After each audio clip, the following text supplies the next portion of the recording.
Hello दोस्तों, जियो गुरुजी classes में आपका स्वागत है। मैं रोहित शर्मा, सब्जेक्ट अपना ज्योग्राफी। देखिए, आज टॉपिक अपने पास में है प्राथमिक क्रिया। और प्राथमिक क्रिया के अंदर आज हम पढ़ेंगे आखेट, जिसे हम शिकार कहते हैं, और उसी से जुड़ा हुआ भाग है भोजन संग्रहण। मतलब ये दोनों बिंदु एक दूसरे से जुड़े हुए हैं, जिसके अंदर व्यक्ति शिकार करता है और भोजन का संग्रहण करता है। तो टॉपिक अपन डालेंगे, क्या टॉपिक अपना? प्राथमिक क्रिया। और प्राथमिक क्रिया के अंदर जो आज हम पढ़ेंगे वो पढ़ेंगे आखेट एवं भोजन संग्रहण, मतलब इकट्ठा करना। ठीक है, देखिए सबसे पहले इनमें दो पॉइंट दिए हुए, एक है आखेट, एक है भोजन संग्रहण। दो बिंदु अलग अलग है, ठीक है ना। तो मानव जो क्या करता था, मानव अपने जीवन निर्वाह के लिए दो कार्यों पर डिपेंड था, जो कि आपके सामने दिया हुआ है। तो पहली लाइन अपन क्या डालेंगे? पहली लाइन अपन डालते हैं, मानव अपने जीवन का निर्वाह दो कार्यों पर आधारित था। ठीक है ना। अभी प्रेजेंट में कई जगह आखेट का काम आज भी होता है, ठीक है ना। जैसे आप अफ्रीका में जाते हो, ठीक है ना, अफ्रीका में आज भी आखेट का काम होता है, ठीक है ना। हमारे यहाँ पर अब प्रतिबंध है, हर देश में प्रतिबंध होता है, लेकिन आखेट कुछ जनजातियां आज भी करती है, ठीक है। अब दो तरह के आखेट, दो कार्य कौन कौन से होते हैं? सबसे पहला काम होता है, सबसे पहला काम क्या होता है? पशुओं का आखेट करना, मतलब शिकार करके पशुओं का आखेट, शिकार करके, ठीक है। दूसरा क्या है? दूसरा है जंगल में जाते हैं, कंदमूल और भोजन संग्रहण का काम करते हैं, ठीक है। जंगलों में जाकर कंद मूल व भोजन संग्रहण का कार्य। देखिए, दोनों चीज आ गई, आखेट भी आ गया और भोजन संग्रहण का काम भी आ गया, ठीक है। अब सबसे पहले हम पढ़ते हैं इसके अंदर पशुओं का आखेट। मतलब किस तरीके से हम ये देखेंगे कि पशुओं का शिकार पहले के ज़माने में, या आदिम मानव समाज किस प्रकार से पशुओं का शिकार करके अपने भोजन का की व्यवस्था करता है, अपने परिवार का पोषण करता है। देखिए, पुराने समय में, ठीक है ना, अभी मैं आपको एक्सप्लेन करके बता रहा हूँ, फिर इसको अपन बोर्ड में डालेंगे, ठीक है। देखिए, पुराना समय था, और पुराने समय के अंदर मानव जो शिकार करता था वो आज के ज़माने के हिसाब से नहीं है, ठीक है ना। आज गन का उपयोग करते हैं शिकार के अंदर, कई जगह अवैध है, ठीक है ना। पहले के समय के अंदर पत्थर, लकड़ी के बने औजार और तीर कमान का उपयोग करते थे, ठीक है। ये शिकारी जो होते थे वो जंगल में जाते थे और अवैध रूप से, पहले भी वैध नहीं था, आज भी अवैध है, इस चीज़ को मानते हैं कि शिकार जो होता है वो अवैध होता है। तो जंगल में जाकर पशुओं का क्या करते थे, वो शिकार करते थे, जिसकी वजह से पशुओं की जो संख्या थी वो क्या हो गई, सीमित हो गई। भारत में जो ये शिकार है वो पूर्णतः क्या है, प्रतिबंध है। और एक तरीके से जो शिकार जो होता था, ये जो कि आदिम समाज के अंदर जो लोग भोजन, वस्त्र, शरण के लिए जो पशुओं व वनस्पति का संग्रहण करते थे, और इस कार्य के अंदर कोई पूंजी भी नहीं लगती थी, गए और शिकार करके आ गए, ठीक है। कोई तकनीकी सेवा की आवश्यकता नहीं होती थी, भाई तकनीकी की आवश्यकता हो, ज्ञान की आवश्यकता हो, कुछ ही नहीं, पत्थर मारा शिकार हो गया, तीर मारा शिकार हो गया। अच्छा, एक चीज़ और है कि जो शिकार होता था इसके अंदर वेस्टेज कुछ नहीं होता था, मतलब भोजन जो होता था वो शेष भी नहीं रहता था, ठीक है ना। वेस्टेज कुछ नहीं होता था। आज के ज़माने में तो हम जो घर में बनाते हैं वही वेस्ट कर देते हैं, तो पहले के ज़माने में ऐसा नहीं होता था, क्योंकि पहले प्रति व्यक्ति उत्पादन जो होता था वो बहुत ही कम होता था, ठीक है। तो इस तरीके से आपका जो आखेट था कार्य वो होता था, ठीक है। अब इसको हम एक्सप्लेन किस प्रकार से करते हैं, देखिए। पुराने समय में मानव आखेट का कार्य जंगलों में जाकर करते थे। ये शिकार पत्थर व लकड़ी व तीर कमान के माध्यम से करते थे। ठीक है ना। यह शिकार पूर्ण रूप से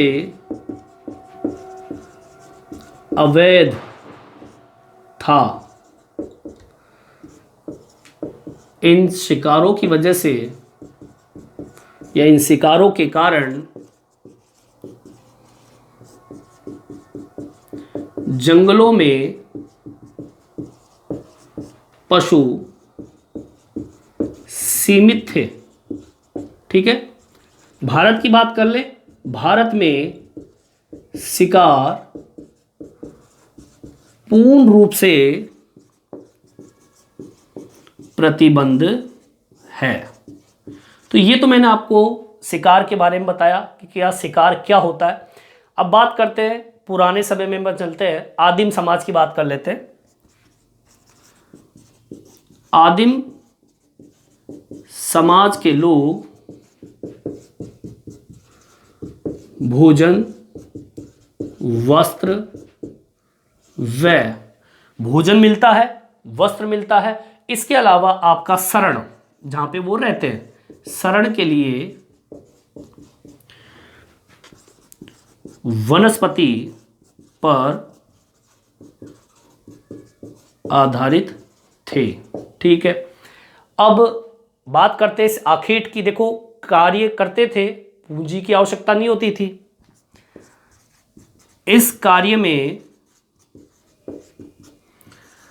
कम पूंजी, ठीक है, कम पूंजी और निम्न तकनीकी, बिल्कुल कम तकनीकी के ज्ञान की आवश्यकता होती है। ठीक है। तो ये शिकार के बारे में हो गया। और दूसरी चीज, आपका जो भोजन होता था वो तो शेष बचने का काम ही नहीं था, क्योंकि प्रति व्यक्ति उत्पादन जो होता था बहुत ही कम होता था। मैं यहां पे मेंशन कर देता हूं एक चीज को, भोजन शेष नहीं रहता व प्रति व्यक्ति उत्पादन कम। ठीक है ना। ये इसके बाद में इस लाइन को आपको ऐड करना है ना। भोजन शेष नहीं रहता, क्योंकि शिकार करेगा, इतना ही शिकार होता है कि भोजन तो शेष बचने का नाम ही नहीं है। और प्रति व्यक्ति उत्पादन जो होता है वो कम होता है। प्रति व्यक्ति उत्पादन कम होगा तो भोजन तो शेष बचेगा ही नहीं। तो टोटल बात ये हो गई, पशुओं का शिकार इस प्रकार से होता था। पत्थर का उपयोग करते थे, लकड़ी, तीर कमान का उपयोग करते थे, अवैध रूप से शिकार करते थे। ठीक है ना। और आदिम मानव समाज जो लोग थे वो शिकार के लिए पूर्णतः प्रकृति पर निर्भर थे। ठीक है ना। प्रकृति से ही भोजन, वस्त्र और शरण की आवश्यकता वहीं से होती थी। वनस्पति से ही संग्रहण का काम करते थे आखेट के अंतर्गत, क्योंकि आखेट भी उनको प्रकृति के बीच में रह के ही करना होता है। तो ये मैंने आपको बताया आखेट के बारे में। अब हम बात करते हैं जंगलों में जाकर कंदमूल किस प्रकार से इकट्ठा करते हैं। देखिए कहां पर क्या भोजन संग्रहण की बात करते हैं। देखिए भोजन संग्रहण टॉपिक डालेंगे अपन।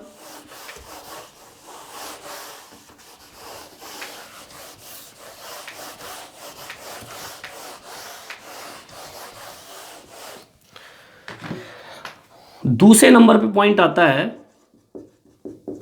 जंगलों में जाकर कंदमूल व भोजन संग्रहण।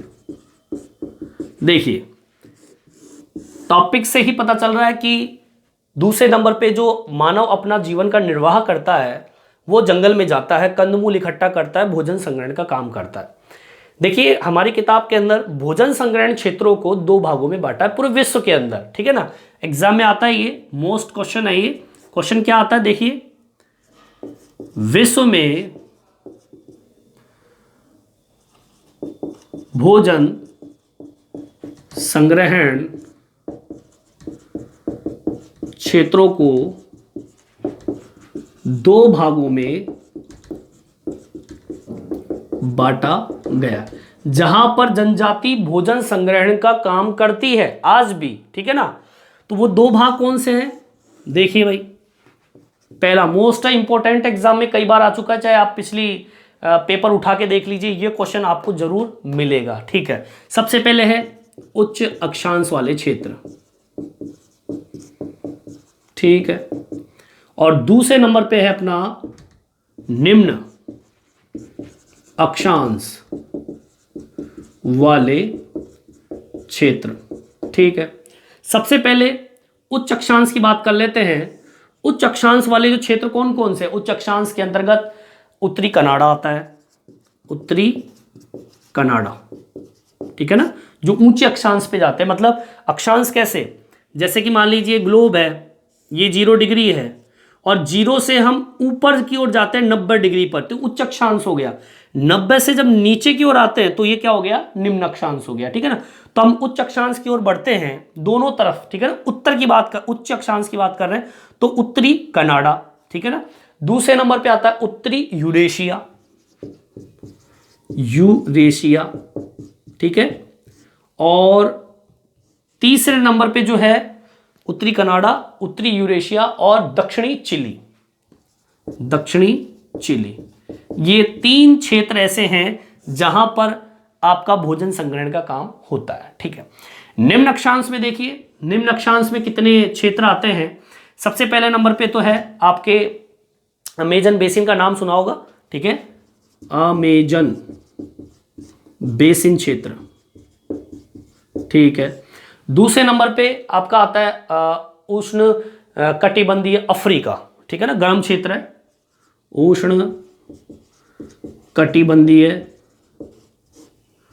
अफ्रीका, ठीक है ना। अफ्रीका के जंगल जो फेमस है और जहाँ पे जंगली जानवरों का बहुत ज़्यादा शिकार किया जाता है, ठीक है। इसके अलावा आपका ऑस्ट्रेलिया, ठीक है। और चौथे नंबर पे जो आता है आपका, देखो, अमेजन बेसिन, उष्ण कटिबंधीय अफ्रीका, ऑस्ट्रेलिया, और एक है दक्षिणी पूर्वी एशिया के आंतरिक भाग, दक्षिणी पूर्वी एशिया के आंतरिक भाग, ठीक है। एग्जाम में आने लायक टॉपिक है, आ सकता है, क्वेश्चन पूछा जा सकता है कि विश्व में भोजन संग्रहण क्षेत्रों को, या विश्व में भोजन संग्रहण क्षेत्र कौन कौन से हैं, नाम बताइए। तो आपको ये 2 क्षेत्र बताने हैं, उच्च अक्षांश वाला क्षेत्र, निम्न अक्षांश वाला क्षेत्र। उच्च अक्षांश में ये तीनों बिंदु आ जाएंगे और आपके निम्न अक्षांश में ये चारों बिंदु आ जाएंगे, 1 2 3 और ये 4। इसमें 1 2 और 3 बिंदु ये आपके आएंगे, ठीक है। ठीक है, अब इसके बाद में आगे नेक्स्ट इसमें आगे बढ़ते हैं अपन भोजन संग्रहण के अंतर्गत ही, ठीक है। इसे आप उतारना चाहे तो उतार सकते हैं और इसे मोस्ट भी लगा लीजिए, ये एग्जाम की दृष्टि से इंपॉर्टेंट है, ये कई बार एग्जाम में आ चुका है, ठीक है। अब भोजन संग्रहण के अंदर आगे की ओर बढ़ते हैं तो देखिए, आधुनिक समय के अंदर भोजन संग्रहण का व्यापारीकरण हुआ है, ठीक है ना। अभी पहले के टाइम पे जो भोजन संग्रहण का काम होता था केवल भरण पोषण के लिए होता था, लेकिन अब प्रेजेंट में हम भोजन संग्रहण का काम किस काम में करते हैं, व्यापार के लिए। अगर घर में हमारे पास खेत है तो कुछ अनाज हम उपयोग लेते हैं, बाकी तो हम व्यापार में ही जाने देते हैं। तो इसमें भोजन संग्रहण में अपन टॉपिक डाल लेंगे, क्या डालेंगे, आधुनिक समय में भोजन, ठीक है ना, भोजन संग्रहण का व्यापारीकरण, ठीक है। ये भोजन संग्रहण से ही संबंधित है। इसको भोजन संग्रहण का जब टॉपिक आप लिखेंगे तो इसको इसमें ये बिंदु भी आपको डालना, 2 बिंदु डालना है। एक तो भोजन संग्रहण के विश्व में 2 भाग, जो उच्च अक्षांश निम्न अक्षांश, और दूसरा इस टॉपिक को भी आपको डालना है। देखिए, व्यापारीकरण मतलब व्यापार करना। ये लोग क्या करते थे, या आज हम लोग क्या करते हैं, कीमती पौधे जो होते हैं, जिनकी जो पत्तियां होती है, छाल होते हैं, उनको औषधि बनाने में इसका उपयोग करते हैं और औषधि बनाकर कहाँ बेचते हैं, बाजार में बेचते हैं। तो एक टॉपिक ये डालेंगे, क्या डालेंगे, कीमती पौधों की पत्तियों व छाल का उपयोग औषधियां बनाने में कर बाजार में बेचा जाता है। ठीक है, और क्या काम किया जाता है? जो पौधे होते हैं, पौधों की छाल होती है, उस छाल का उपयोग कुनेन, ठीक है ना, कुनेन या चमड़ा तैयार करने में, चमड़ा तैयार करना, ठीक है ना। इसके अलावा आपके कार्क के लिए पत्तियों का उपयोग, कार्क के लिए पत्तियों का उपयोग, ठीक है। इसके अलावा हम जानते हैं पेय पदार्थ जो बनते हैं, दवाइयाँ बनती है, चलो छोड़ो, कपड़े जो बनते हैं वो भी तो कपास से तैयार होते हैं, तो वो भी पेड़ पौधे ही हैं, ठीक है ना। इस तरीके रबड़ है, गोंद है, लाख, चूड़े की लाख होती है, चूड़ा जो बनता है वो कहाँ से आता है? वो प्रकृति से आता है। तो इस तरीके से प्रकृति से हम इन चीज़ों का उपयोग करते हैं। पेय पदार्थ लिख लीजिए, दवाइयाँ हैं,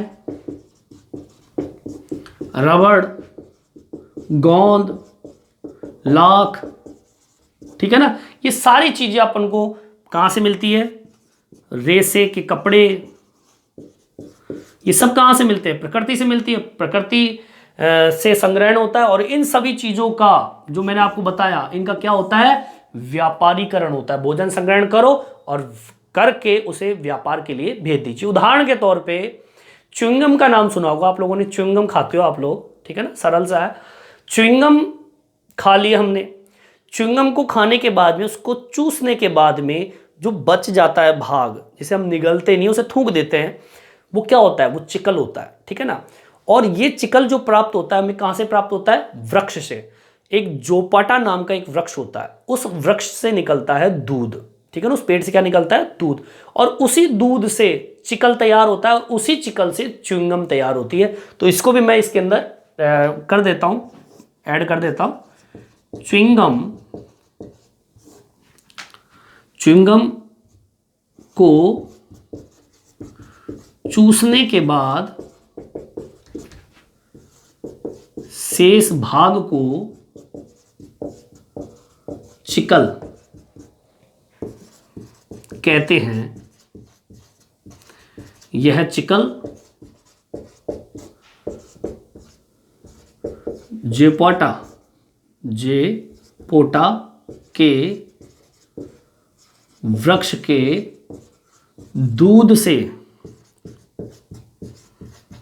तैयार करते हैं। अब बताइए, च्युइंगम का व्यापारीकरण हो रहा है कि नहीं हो रहा? हो रहा है। मतलब च्युइंगम एक जोपाटा वृक्ष के जो दूध होता है, उस दूध से च्युइंगम तैयार की जाती है, और इस च्युइंगम का क्या हो रहा है? व्यापारीकरण, ठीक है। तो इस तरीके से आधुनिक समय के अंदर भोजन संग्रहण का व्यापारीकरण किया जा रहा है। तो इस वीडियो में मैंने आपको बताया कि पशुओं का किस प्रकार से शिकार किया जाता है, और जंगलों के अंदर कंदमूल को किस प्रकार से संग्रहण करते हैं। तो ये दो बिंदु जो है वो आपकी प्राथमिक क्रिया से जुड़े हुए हैं। और प्राथमिक क्रिया मैंने बताया आपको, एक ऐसी क्रिया जिसमें व्यक्ति प्रकृति से सीधे संपर्क में हो, व्यक्ति प्रत्यक्ष रूप से प्रकृति से जुड़ा हुआ हो। तो इन दो बिंदुओं से, जो आखेट, शिकार, भोजन संग्रहण, ये दोनों बिंदु प्रकृति से सीधे जुड़े हुए हैं, तो ये कहलाती है प्राथमिक क्रिया। इस वीडियो में इतना ही। ये वीडियो आपको कैसा लगा मेरे कमेंट्स बॉक्स में डाल के बताएं। इस वीडियो में इतना ही।